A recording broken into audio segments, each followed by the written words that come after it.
Welcome to episode 26, Trophies on the Wall, with your host, Dr. Nick Fanning. Parenting in the 21st century is ever evolving, and while you balance work, kids, and your sanity, it's easy to feel discouraged.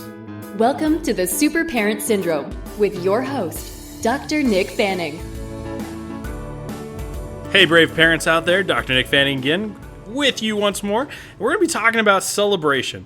More specifically, I was just eating at this this restaurant. It's in one of the small towns that I serve in, and it's one of those little quaint bar/grills, and they have amazing food that nobody ever even know unless they, because heck, they're not even found on Yelp. Now, I tell you this because as I'm in here, I'm just waiting for my food, and I'm eating by myself, and there's not a lot of people in there. Again, small town, bar and grill. But all along the walls, it's one of these places that has all these pictures of people. We have trophies from animals, that deer, antelope. There's knickknacks. There's farm equipment. There's a whole bunch of stuff that says "in loving memory of." There's beer cans, poker chips. I mean, the place is really, it's not even cluttered, but there's all these little things to celebrate life in there. And that's the whole point of this podcast today, folks, is that talking about celebration, talking about having those trophies that remind us of those great times. Because, there's certain things in our life, it seems like as we get older and as we age, especially from being a little kid to being an adult, being a parent, and then even furthermore into the senior world, we start to celebrate less. And that's what research actually has been really saying is the reason why time seems to be going faster and faster, because we're having less and less of those firsts. We're having less and less of those pivotal moments that just kind of shake and shock us. There's no more first kiss. There's no more first love. There's no more first victory at this and that. And all those first-time memories, they kind of start to just fade away. And so what I'm saying is that we need to really wrap our heads upon this, figure out new ways to explore and to celebrate, grab more firsts into our lives, and more importantly, hold on to those things that are going to remind us to really help us celebrate those things.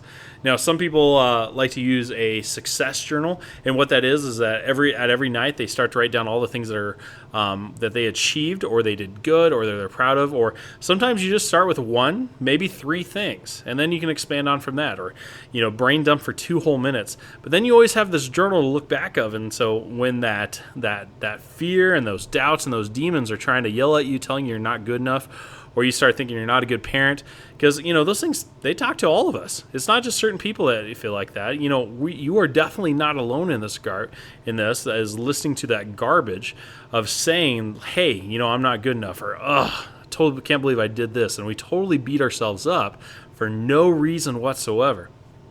So folks, your homework is really that simple. Is I want you starting with those journals, with those thoughts, coming up with either a success journal, or start kind of grabbing some things here and there to help remind you of those successes. It's so funny. There's there's a lot of pictures on the internet, and I saw even these rhythms. There's a ribbon that says hey, I adulted today, or yay, I pooped again. It's so funny that we have to grab onto these things, but at the same time, I'm telling you, go for it. Really honestly look at your day and figure out what those things that you can celebrate, and really give your a pat on the back for it. It might be the fact that it might be, hey, I only had to put the kids in timeout twice today.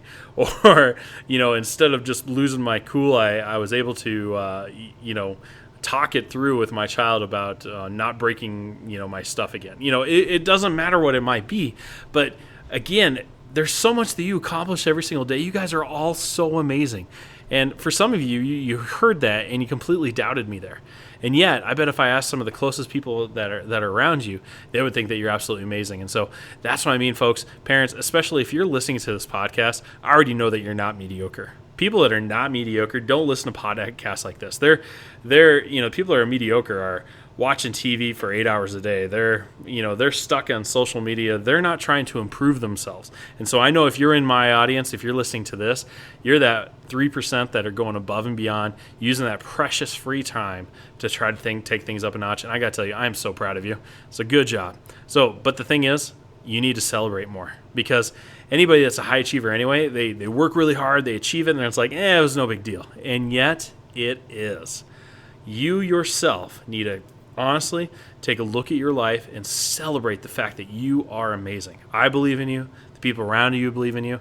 And you need to celebrate that more so that you start believing in you. This is Dr. Nick Fanning with another podcast for the Super Parent Syndrome and signing off. Thanks for listening to another episode of the Super Parent Syndrome. Please be sure to visit peptalksforparents.com for more content and our free newsletter. And remember, you are not alone.